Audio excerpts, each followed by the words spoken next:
The mic squealed as the crowd fell quiet. The big screen behind the stage showed my daughter, Ava, in a silky white dress, smiling under the gold lights. She was the student speaker at the gala, live on the school's YouTube.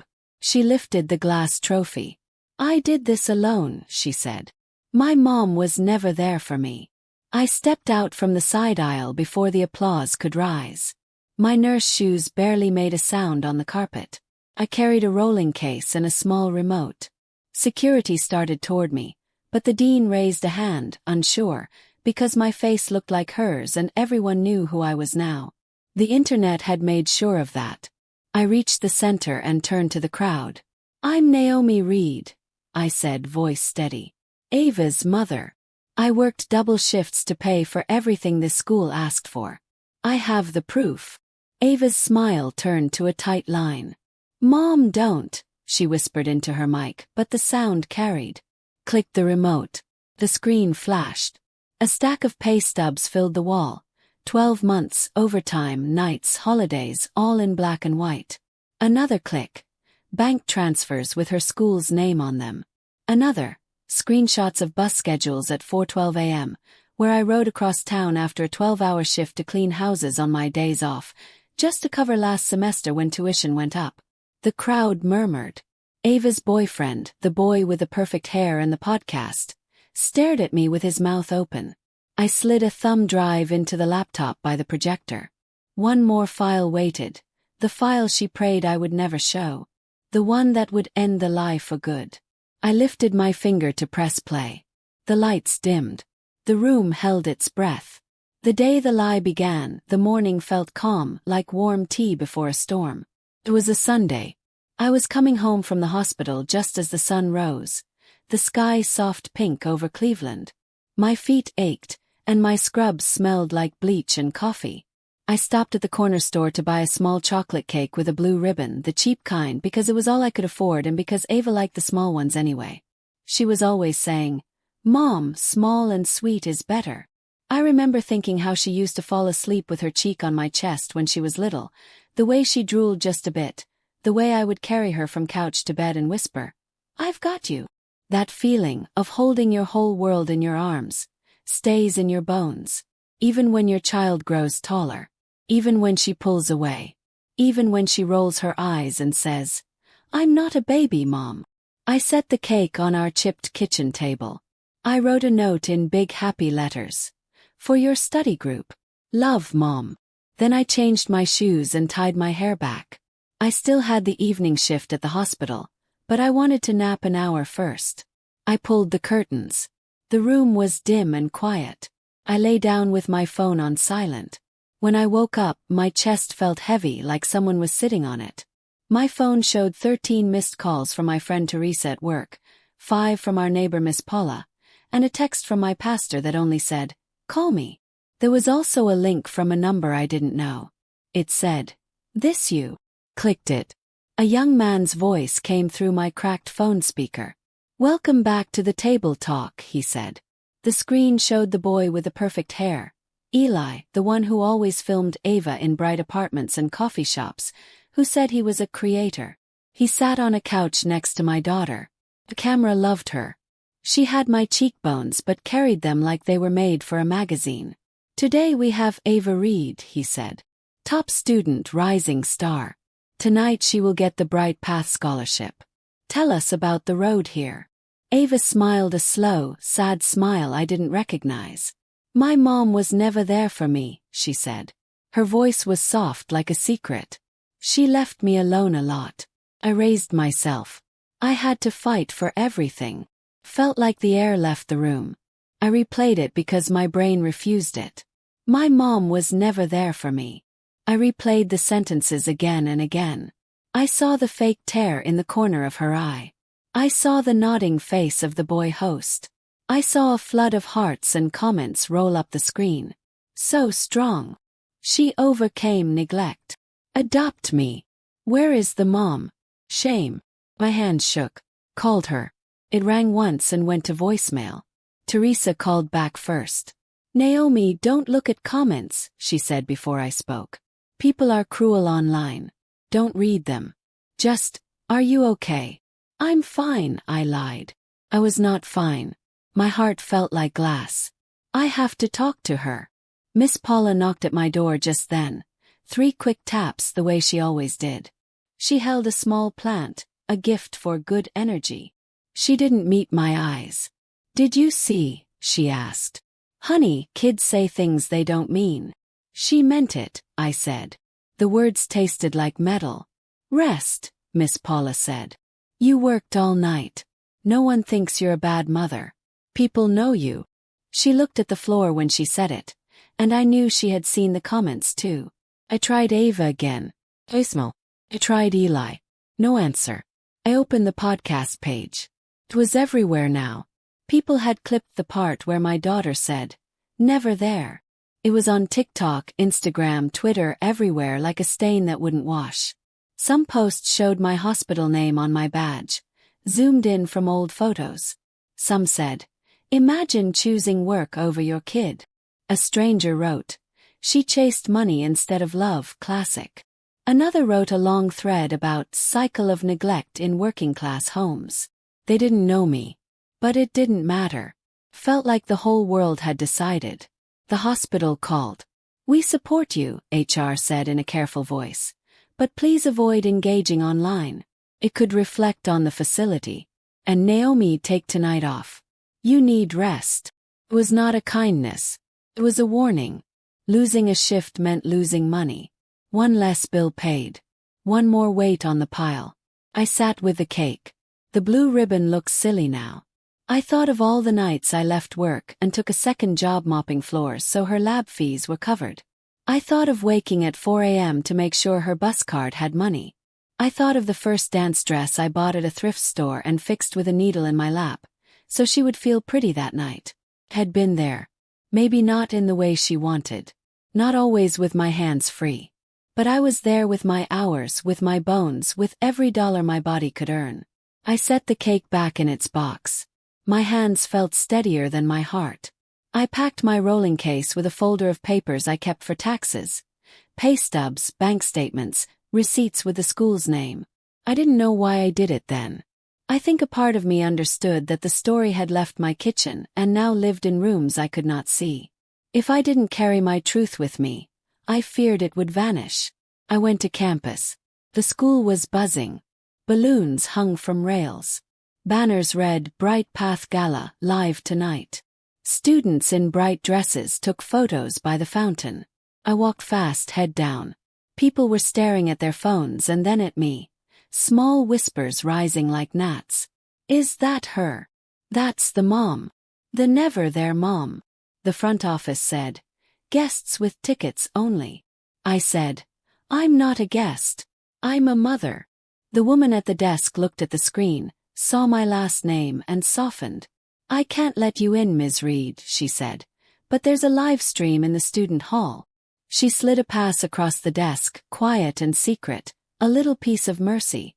I took the pass but didn't go to the student hall. I sat on a bench near the edges of the gala room and listened to tech crew chatter through an open side door. Mic check 1 2. Lights up in 60. Camera 3, get the shot of the trophy. I texted Ava, "I'm outside. Please talk to me." No answer. I wrote again, "I am proud of you. Love you. Please don't tell the world I wasn't there. Please remember the mornings. Please remember the bus at 5. The dots appeared like she was typing. Then they vanished. A calm voice in my head said, "Go home." Said, "You will make this worse." Said, "Be patient." But another voice spoke louder. A voice that sounded like the one that got me through all those nights leaning on my own knees in a quiet break room. "Fight for your child. Fight with the truth. Don't let a lie take your life." I stood up and walked to the side door. A student in black carried a tray of tiny sparkling waters. I smiled at her. "I'm with hospitality," I said, which was not true. It was the smallest lie of my life. She nodded and let me pass. Inside, the lights were warm and gold. The dean practiced a speech at an empty podium. Tex clicked keys. I found the laptop that ran the screen and saw the folder of slides. I felt wicked for even looking, but then I saw a smaller folder labeled, "Sponsor Vid." It was a clip from the podcast page.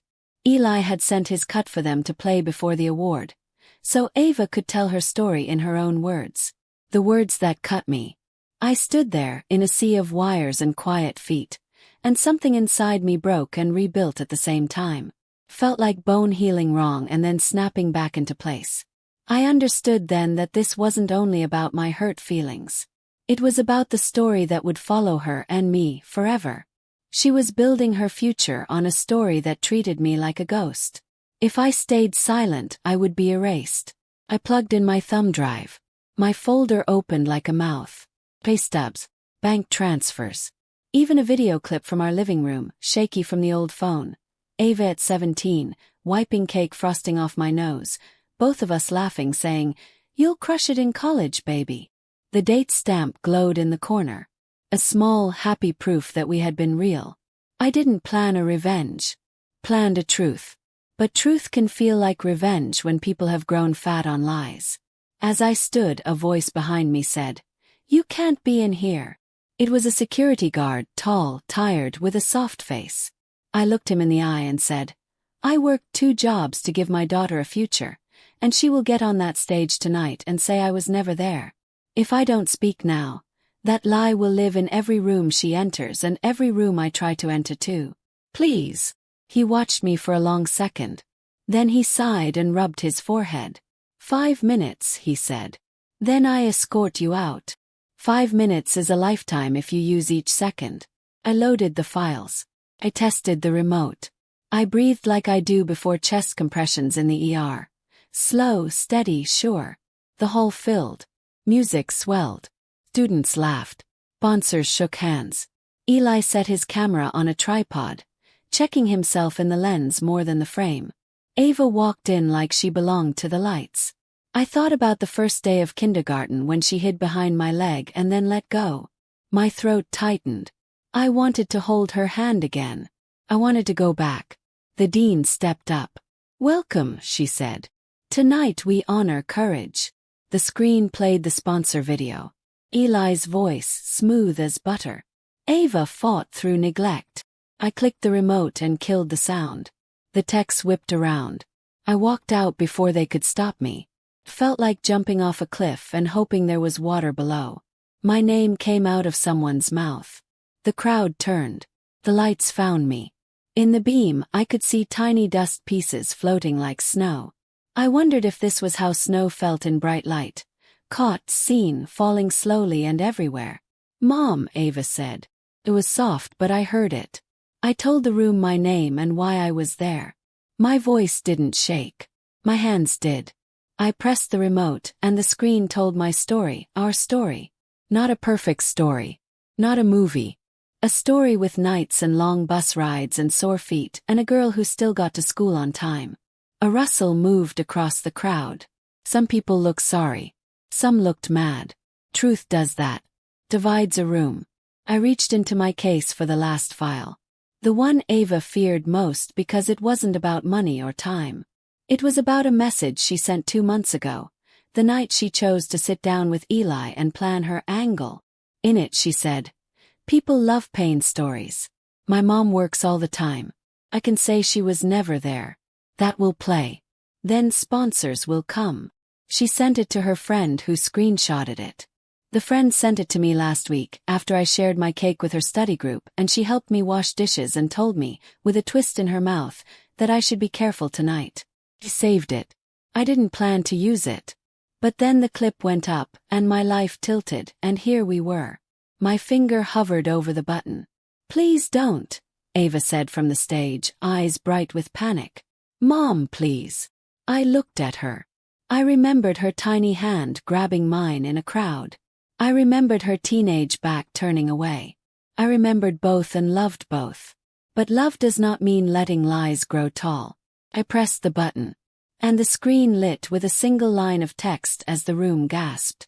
The screen flashed white for a second before the text appeared. It was just the screenshot. No voiceover, no explanation. Ava's words in sharp black font. "People love pain stories. My mom works all the time. I can say she was never there. That will play. Then sponsors will come." A silence fell so heavy it felt like I could hear everyone breathing. No clinking glasses. No polite coughs. Just the sound of her perfect little story shattering into pieces. Ava's face went pale, then red. Her lips moved, but no sound came out. Eli's camera, still running, caught everything, its little red light blinking like a heartbeat. The dean cleared her throat. We'll take a short break. But no one moved. People were frozen, their eyes jumping from the screen to Ava, then to me. Ava's hands curled into fists at her sides. "You ruined everything," she hissed into the mic. The words accidentally amplified so the entire room heard them. I didn't answer. I just closed my case, slid the remote inside and turned toward the door. My 5 minutes were up. The security guard who'd let me in was waiting by the side aisle. He didn't grab me, just walked with me. "That was something," he said quietly. "That was the truth," I replied. My voice was steady, but my insides felt like they'd been ripped open and stitched back together all at once. As soon as we stepped into the hallway, my phone buzzed nonstop. Notifications from people I hadn't heard from in years. Texts, missed calls, even old co-workers sending "saw you on the live stream" messages. By the time I reached the parking lot, the video clip was already online, posted by someone inside the gala. The caption read, "Mom crashes daughter's award speech with receipts." The views were climbing by the thousands. I sat in my car, engine off, hands on the wheel. A part of me wanted to cry until my chest hurt. Another part of me, the tired, hardened part, was already thinking ahead. Because I knew Ava wouldn't let this go. She had sponsors now, followers, an image to protect. She would fight to keep her version of the story alive. And if she was willing to lie about me once, she would do worse to bury the truth. That was the moment I realized this wasn't over. It was just starting. The next morning, I woke to pounding on my door. Miss Paula stood there in her pink robe, her face pinched with worry. "You're on Good Morning Cleveland," she said, pushing past me to turn on my TV. Sure enough, there was Ava, live via video call, looking perfectly put together in soft lighting. "My mom and I have a complicated relationship," she was saying, her voice warm and practiced. "She's always been focused on work. I think she misunderstood my words last night.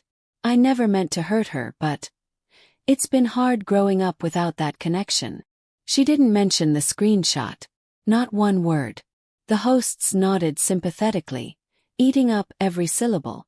"She's spinning it," Miss Paula said, arms crossed. "She's making you sound cold again." I sat on the couch, watching my daughter lie to thousands of people over breakfast. That ache in my chest started to harden into something else, something sharper. I wasn't going to just defend myself anymore. I was going to make sure no one, ever again, could twist my life into a weapon against me. But first, I needed to find out exactly how deep her plan went. That afternoon, I drove to the hospital to pick up my paycheck and check my schedule. As soon as I walked in, I felt the shift. Nurses avoided my eyes. 2 aides at the front desk stopped talking when I passed. My supervisor, Dr. Harper, called me into her office. "Naomi," she said, leaning forward, "I've been told to warn you. The hospital board saw the video from last night. They're concerned about public drama affecting our reputation." I stared at her. "I've been here 11 years. I've worked Christmas, Thanksgiving, blizzards." "I know," she said. "But we can't ignore it. Stay off social media and don't engage further. I'm trying to protect your job." It hit me then. Ava's lies weren't just hurting me personally. They could take away everything I'd worked for. I left the hospital with my paycheck in one hand and my phone in the other. That's when I noticed a message request on Instagram. It was from an account with no profile picture. The message read, "You don't know the half of it. Meet me at Pine and 6th tonight. 9 p.m. I'll prove it." No name. No details. Just that. By 9 p.m., I was sitting in my car at the corner of Pine and 6th, under a flickering streetlight. A tall man in a hoodie approached, looking over his shoulder. "You're Naomi?" he asked. "Yes." He handed me a flash drive. Eli's not just a podcast boy. He coaches her. Tells her what to say, how to make her life sound sad so people eat it up. There's more stuff you need to see. That drive has recordings. But be careful. They'll come after you if they know you have it. Before I could ask questions, he walked away, melting into the shadows. I sat there, gripping the tiny piece of metal in my hand, knowing I was holding the key to something much bigger than a lie in a podcast interview. And I knew one more thing. If what was on here was as bad as I thought, my own daughter was about to find out that the mother she called never there had just stepped fully into the fight. When I got home, I locked the door, plugged in the flash drive, and opened the first file. And what I heard made my skin crawl. It was Ava's voice. Clear, confident, laughing. We'll say my mom worked all the time and ignored me. People love the neglect angle. Then we'll drop the scholarship speech. It's all about the tear moment. Sponsors will eat it up. Eli's voice joined in. Exactly. And if she tries to fight back, we paint her as bitter. It's perfect. There was more. Much more. Enough to ruin them both. But to use it, I'd have to go further than I'd ever gone before. And if I did, there would be no going back. I didn't sleep that night. I sat at my kitchen table with a flash drive plugged in, listening to file after file until the sun came up. It wasn't just one conversation. There were weeks of recordings, Zoom calls, coffee shop chats, even voice memos between Ava and Eli. In each one, they plotted how to twist my life into a marketable tragedy. One recording stood out above all the rest. Ava: the more pitiful I sound, the more they'll root for me. Eli: we'll sprinkle in just enough truth to make it believable. Like your mom working nights. People will think it means she didn't care. Ava: and once I get the scholarship money and the sponsorship deals, I can move out for good. She won't be in my life anymore. The words cut deeper than anything she'd said publicly. Because here, in private, there was no performance. No misunderstanding. Just intent. By noon, the recordings had burned into my mind. I knew I couldn't just dump them online. Not yet. If Ava and Eli saw them coming, they'd spin it. They'd say I'd fabricated it or taken things out of context. No, this had to be planned, carefully, strategically, so that when the truth landed, there would be no way out for them. That meant two things. I had to gather even more proof. I had to make sure Ava had no idea I was building a case against her. The next day, I went back to the hospital for my shift. It felt strange to move through a world where everyone had seen me on that live stream. Some co-workers smiled softly at me like they were sorry. Others avoided me, maybe afraid my drama would rub off on them. During my lunch break, I sat in the staff lounge scrolling through Ava's public posts. She hadn't slowed down, if anything she was doubling down. Every caption played up her struggle and resilience. Every photo was curated to look like she'd pulled herself up by sheer willpower. And then I saw it, an announcement. Live Q&A tonight at 8 p.m., talking about last night and my journey. If she was planning to rewrite the story again, maybe I could use it to my advantage. I didn't know how yet, but my gut told me to watch. At 7:58 p.m. I sat at my computer, flash drive ready. The live stream started with Ava in a soft cardigan. Her hair pulled back, looking like the picture of humility. I just want to thank everyone for the support, she began, her voice trembling just enough to seem real. It's been a rough couple days. I know my mom feels hurt, but I also have to speak my truth. As she spoke, the comments flooded in. Heart emojis, praise, strangers telling her she was brave. It was exactly what she wanted. I kept watching, letting the bile rise in my throat, until a new comment caught my eye. Didn't you get caught lying last night? Ava paused, her smile flickering. People will believe what they want, she said smoothly, then moved on. That was when I knew. If I wanted to end this, I couldn't wait much longer. The longer she controlled the narrative, the harder it would be to take it back. The next morning I reached out to an old friend, Jay, who now worked as a reporter for an independent news outlet. We hadn't spoken in years, but he'd always been fair. I sent him one audio clip. Just one. He called me within minutes. Naomi, this is big. If we verify the voice, it's explosive. Are there more? Yes, I said. But I'm not ready to release them all yet. I need to be smart about this. Jay promised to help me without revealing my name, at least for now. But he also warned me, once this starts, it'll spread fast. You won't be able to put it back in the bottle. I told him I understood. I didn't tell him that was exactly what I wanted. 3 days later, Jay published a small teaser article, just enough to raise eyebrows without pointing directly at Ava. The headline read, "Behind the Scholarship Stories: How Inspirational Narratives Can Be Manufactured." It included a transcript of a conversation suspiciously similar to Ava's, but with no names attached. The comment sections lit up with speculation. Some readers defended her. Others started connecting dots. Eli noticed. The very next morning, I woke to a string of missed calls from an unknown number. Then a voicemail. "You need to stop. We know you're behind this. If you keep pushing, things will get ugly." The voice wasn't Ava's. It was Eli's. That night, as I was leaving work, I saw a black car idling across the street from my apartment. I didn't recognize it, but every time I moved, its headlights shifted like it was tracking me. By the time I reached my door, my hands were shaking. I locked it, drew the blinds, and sat with my back against the wall. It was becoming clear that this wasn't just about revenge anymore. It was about survival. And I had the sinking feeling Ava had no idea how far Eli was willing to go to protect their lie. The next morning, I received a plain white envelope under my door. Inside was a single printed photo. Me, taken from across the street while I was carrying groceries.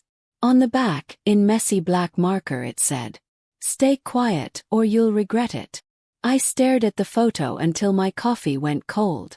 Someone had followed me home, taken that picture, and slid it under my door while I slept. It wasn't just intimidation, it was a message. We can get close. We're watching. I wanted to believe Ava wasn't involved, that maybe this was all Eli. But the recordings had already proved she was capable of more than I'd ever imagined. Still, this felt different. This felt dangerous. I spent the rest of the day moving like a shadow, keeping my head down at the hospital, glancing over my shoulder in the parking lot, checking my rearview mirror on the drive home. Every time my phone buzzed, my stomach tightened. Most of the messages were from Jay, who was getting impatient. "We should drop the names now. If we wait too long, they'll bury the story. Naomi, are you sure you're safe?" I didn't answer right away. Because I didn't feel safe at all. That night, I locked every window, shoved a chair under the front door handle, and sat at the kitchen table with a flash drive in my pocket. I was just about to pour myself a second cup of coffee when the lights went out. All of them. The fridge hummed to a stop. The apartment was swallowed in silence and darkness. I froze, heart hammering, listening for footsteps. Then 3 slow knocks on my door. I gripped the edge of the table. "Who's there?" No answer.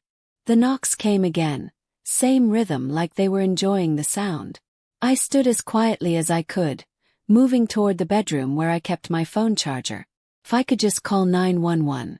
A voice, low and muffled, slipped through the door. "Drop it, Naomi. Or next time we come inside." My mouth went dry. I heard the creak of the hallway floorboards as whoever it was walked away. When I looked out the window, the black car was back. Idling. Waiting. The next morning I went straight to the police. They listened, but I could tell by the way the officer leaned back in his chair that he thought I was overreacting. "Ma'am, unless they make physical contact or you have video evidence, there's not much we can do. Could be pranksters. Could be coincidence. Pranksters don't sit outside my home for hours in a black car," I snapped. He sighed and handed me a generic pamphlet on personal safety tips. I left feeling more alone than when I'd arrived. Back at home, I called Jay. "They're escalating," I told him. "I think Eli's behind it, but I can't prove it. If I push too soon, he'll spin it and make me look unstable." Jay was quiet for a moment. Then he said, "What if we trap him? Get him to say something on record that ties him directly to the threats." "How?" I know a private investigator who specializes in this kind of thing. She can help set it up. You'll need to bait him into contacting you again." The thought of baiting Eli made my skin crawl. But I also knew he wouldn't be able to resist if he thought I was about to expose everything. 2 nights later, we put the plan in motion. The PI, a sharp-eyed woman named Mara, wired my phone so she could record both sides of the call. Then I sent Eli a message from a burner account. "I have more recordings. You have 48 hours to come clean, or they go to the press with names." He replied within minutes. "You don't know who you're dealing with. Meet me tonight. We can make this go away." Mara's eyes lit up. "Perfect. Meet him somewhere public. I'll be nearby with a camera." We chose a 24-hour diner off the interstate. Bright lights, always a few truckers around. I sat in a booth near the window, pretending to read a menu while my pulse pounded in my ears. At 11:17 p.m., Eli walked in.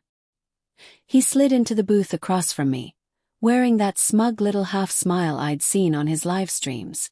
"You should have stayed quiet," he said. "You're making this ugly for no reason." "For no reason." I leaned forward. "You and my daughter planned to destroy me for money. You made her believe." He cut me off with a snort. "Your daughter doesn't need convincing. She's done with you. Always has been. I just gave her the stage." My stomach twisted. And the threats. The black car. That photo under my door. His smile widened. "Sometimes people need a little reminder to back off. Nothing personal." Mara was at the counter, pretending to stir her coffee, her phone camera angled perfectly. I kept my face calm even though my hands were shaking. "Then I guess this is personal now." Eli stood, tossing a few bills on the table. 2 days, Naomi. Drop it, or I drop something on you." He walked out without looking back. Mara slipped into the booth as soon as he was gone. "Got it," she said. "Every word. This is more than enough to tie him to intimidation." For the first time in weeks, I felt a flicker of control. If Eli went down, Ava would be exposed with him. But as Mara packed up her equipment, my phone buzzed. It was a text from Ava. "You think you're winning, but you're not. I'm done protecting you." I stared at Ava's text until the letters blurred. Protecting me. The words made no sense. She'd built her reputation on tearing me down. What was she protecting? Before I could reply, another message came through. "If you go public, I'll tell them everything. You know what I mean." My stomach sank. There was only one thing she could be hinting at, something I hadn't thought about in years. A mistake I'd made when she was still a teenager. A mistake I'd prayed she'd never use against me. It was 6 years ago, the winter when we were broke enough that every utility bill felt like a threat. The hospital had cut my hours that month, and my second job cleaning offices barely covered groceries. One morning, I found an envelope of cash in the lost and found bin at the transit station. No ID, no name, just a thick roll of 20s. I turned it in. The clerk logged it but said if no one claimed it in 30 days, it was mine. When the 30 days passed, I went back. The clerk handed it over with a shrug, said no one had come forward. I used it to keep our heat on and pay Ava's field trip fees. I didn't think it was wrong then. But Ava had been there that day. She'd seen me take the money. And now I realized she could twist it into something else entirely. That night I called Jay.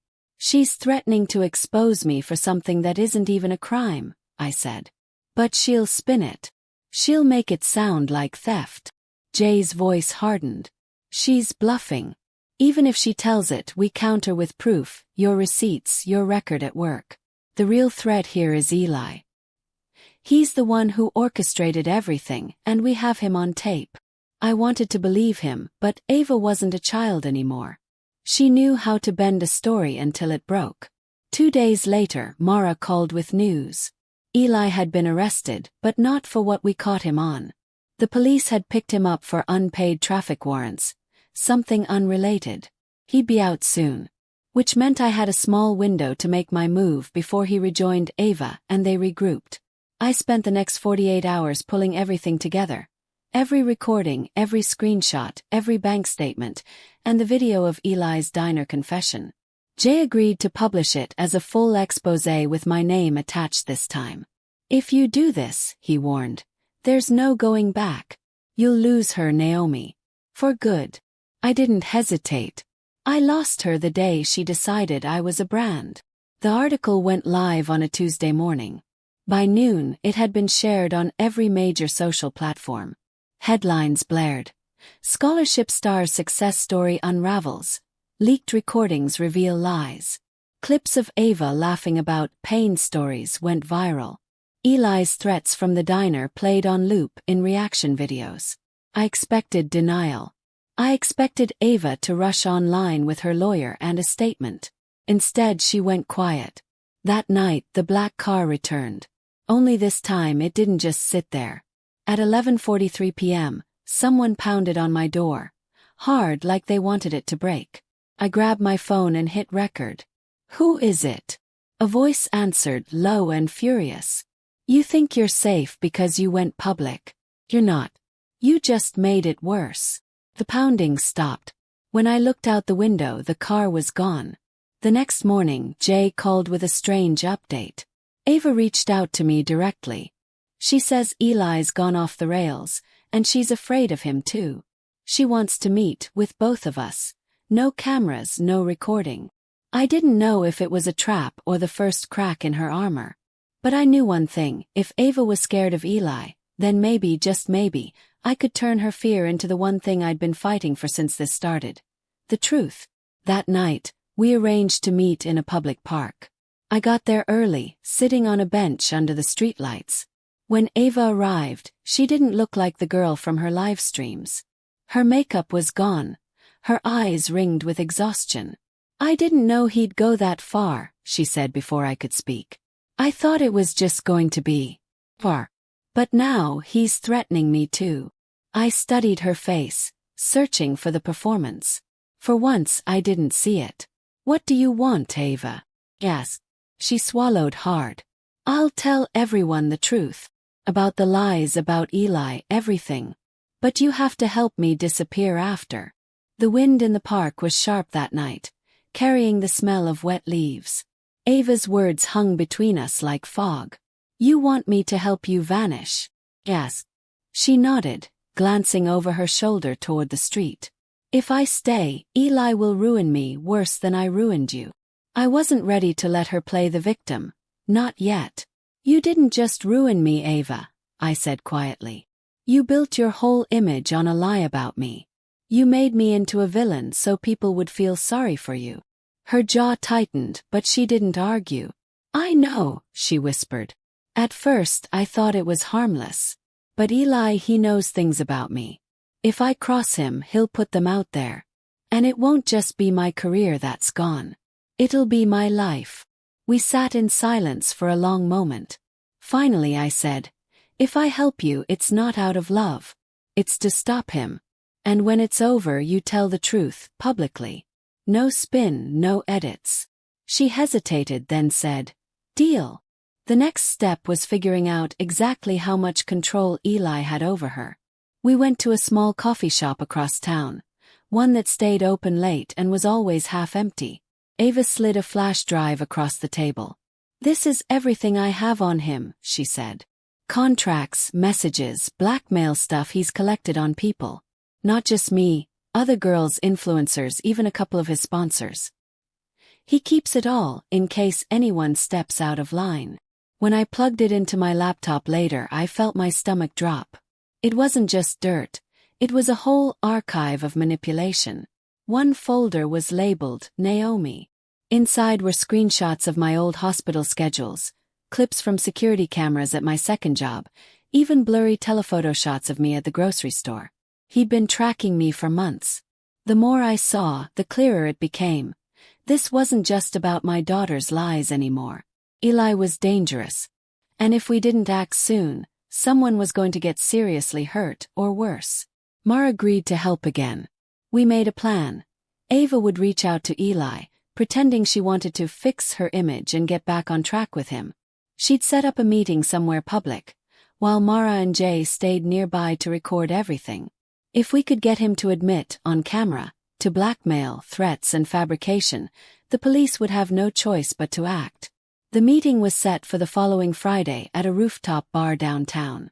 I hated the idea of Ava being alone with him, but she insisted it was the only way he'd let his guard down. "He still thinks I'm on his side," she said. "I can use that." The night of, I waited with Mara in a parked car across the street, earpiece in, listening to the mic Ava had hidden under her jacket. My hands gripped the edge of the seat so hard they ached. Eli arrived 15 minutes late, swaggering in like he owned the city skyline. His voice came through the earpiece, slick and casual. "So, you've decided to be smart again." Ava played it well. I don't want my name dragged through the mud. I want to get back to where we were." "That's good," Eli said. "Because if you'd kept siding with your mom, I'd have to bury you. And you know I could." Mara shot me a glance. This was exactly the kind of statement we needed. But then Eli leaned in and lowered his voice. "I've got something on her too. Something from years ago. One word from me, and she's done." He was talking about the envelope of cash. Twisting it into a weapon. I felt my whole body tense. In that moment, I didn't care about the recordings, the plan, or even the police. I wanted to walk in there and end it myself. Before I could move, Ava said something I didn't expect. "You mean the money she found at the transit station? The one she turned in before she kept it?" "Yeah, she told me that story." "It's not a crime, Eli." Silence. Then Eli laughed. "You've grown a spine. I like it." But his tone had shifted. Sharp edges now, like he knew something was wrong. I saw him glance toward the street, scanning the area. And then he said, "You're wired, aren't you?" In my earpiece, I heard the scrape of his chair and Ava's sudden intake of breath. Mara cursed under hers. "We've got to move now." We jumped out of the car and ran toward the building entrance, my heart slamming against my ribs. I didn't know if Eli would just storm off, or if he'd decide to make sure Ava never talked again. When we reached the rooftop, Eli had Ava backed against the glass railing. His hand gripped her arm hard enough to leave marks. "You think you can play me?" he snarled. "Let her go," I shouted, charging forward. He turned just enough for Mara to step in and wedge herself between them, her camera still rolling. Jay appeared behind her, holding up his phone to capture Eli's face. For the first time since I'd met him, Eli didn't look smug. He looked cornered. And that's when the security guards from the bar rushed over, followed by 2 uniformed police officers. Mara had called them on the way up. They cuffed him on the spot. The officers didn't even need us to explain much. The footage, the threats, the intimidation, it was all right there. But as they led Eli away, he turned his head and looked straight at me. "This isn't over, Naomi," he said, his voice calm, almost amused. "Not even close." And that's when I realized. Taking Eli down might just be the beginning of something much darker. Because people like him, they always have someone bigger behind them. The morning after Eli's arrest, I thought I'd finally breathe easy. The police had him. Mara's footage was airtight. Ava had agreed, on camera this time, to tell the truth. But relief didn't come. It was like waiting for a storm you knew hadn't passed yet. By noon my phone rang. 'Twas Jay. "You'd better sit down," he said. "Eli made bail. Paid in cash. And you're not gonna believe who signed the paperwork." The name he read sent a cold shiver down my spine. Victor Hale. Victor Hale wasn't just some random acquaintance. He was a corporate sponsor, one of the philanthropists, who donated to the Bright Path Scholarship Gala every year. A man with deep pockets and deeper shadows. Rumors followed him like flies. Illegal gambling, offshore accounts, cleaning up inconvenient scandals for people he backed.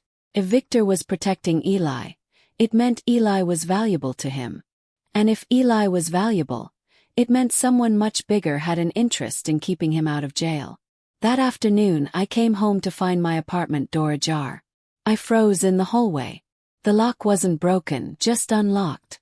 Inside, nothing looked stolen, but drawers were slightly open, my mail was spread on the counter, and the flash drive with Eli's files was gone from my desk. Whoever had been here hadn't come for my TV or jewelry. They'd come for the evidence. Called Mara immediately. They have the drive, I told her. She was calm, almost too calm. I made backups the night you gave it to me, she said. 3 copies. One with me, one with Jay, one in a safety deposit box. They didn't kill the story, they just showed their hand. Still, the fact they'd walked into my home like it was nothing made my skin crawl. That night, Ava came over for the first time in months. She stood in the doorway like she wasn't sure she'd be let in. Her voice was small. I didn't know Victor was involved. I stepped aside, letting her in. How well do you know him? She shook her head. Barely. He showed up to some of Eli's networking nights. Eli said he could make anything go away, for a price. Did Eli ever talk about what he was doing for Victor?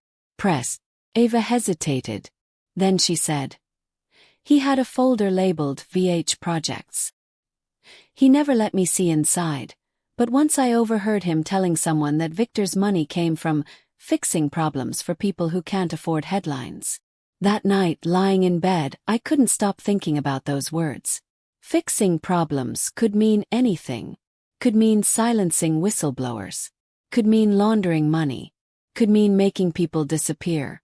And now Victor's problem was me. 2 days later, the problem got louder. I was leaving the hospital after a double shift when a man in a charcoal suit stepped out from behind a pillar in the parking garage. He looked like he'd stepped straight out of a courtroom. Polished shoes, expensive watch, smile that didn't touch his eyes. Ms. Reed, he said, like he already knew I wouldn't pretend otherwise. Mr. Hale sends his regards. He'd like to offer you a resolution. I'm not interested, I said, walking toward my car. You haven't heard the offer yet. He followed, his shoes clicking against the concrete. $50,000.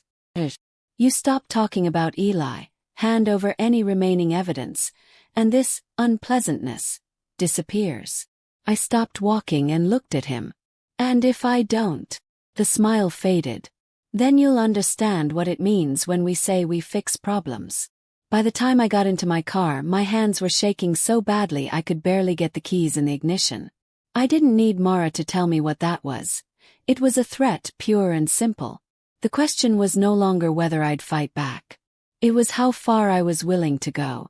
That night, I called Mara and Jay to my apartment. We're not just going after Eli anymore, I told them. We're going after Victor Hale. Jay's eyebrows shot up. Naomi, this isn't just some guy with a podcast. Hale has lawyers, lobbyists, people in his pocket. If we go after him, we'd better be ready for war. I've been ready, I said. Since the night my daughter told the world I was never there for her. We started planning. The key was the missing VH projects, folder Ava had mentioned. If we could get our hands on it, it could prove Victor's criminal operations, and maybe even tie him to Eli's threats. The problem? It was stored in Eli's personal cloud, which was encrypted. We'd need someone with serious hacking skills to get in. Mara had a contact, someone who owed her a favor. A month ago, I never would have imagined myself sitting in the back of a dingy internet cafe while a 20-something in a hoodie tapped away at code, muttering about firewalls and two-factor authentication. But an hour later, there it was. An open folder labeled VH Projects. Inside were documents, transaction records, and photos. Some of them showing Victor with politicians, others showing him with people I recognized from local news stories about unsolved disappearances. And at the very bottom of the folder was my name. The file was titled and read Contingency. When I opened it, I saw a document detailing my daily schedule, known addresses of my friends, and a note at the bottom. If she doesn't take the deal, escalate. I stared at the document until the edges of my vision pulsed black. Every detail of my life, where I shopped, the route I took to work, the nights I got home late, written out like a hunting plan. And that final word, escalate, sat like a snake at the bottom of the page. Mara leaned over my shoulder. "This isn't intimidation anymore," she said. "This is premeditated harm. If we get this in the right hands, Victor's finished."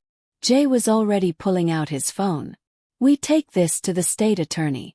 The locals won't touch him, but the state can't ignore a paper trail this clean." The next 48 hours were a blur. Mara made copies of everything in the VH projects folder. Jay drafted a story so airtight that even Victor's lawyers wouldn't be able to spin it.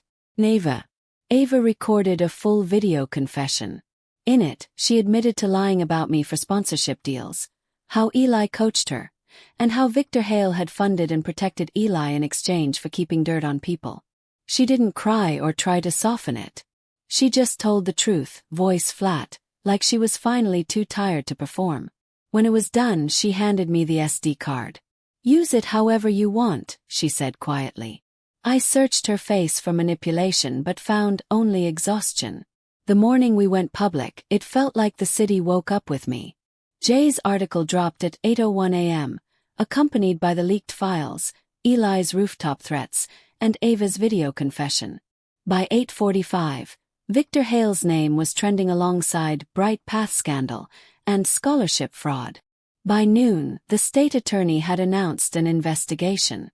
By evening, Victor Hale had been taken into custody, flanked by 2 federal agents and looking far less polished without his tailored suit. Eli wasn't as lucky. The intimidation charges, combined with his connection to Victor's blackmail operation, guaranteed he wouldn't be seeing daylight anytime soon. The night his bail was revoked, I slept without checking the locks twice. 2 weeks later, I was back at the hospital when a nurse handed me an envelope with no return address. Inside was a check for $10,000 and a note in Ava's handwriting.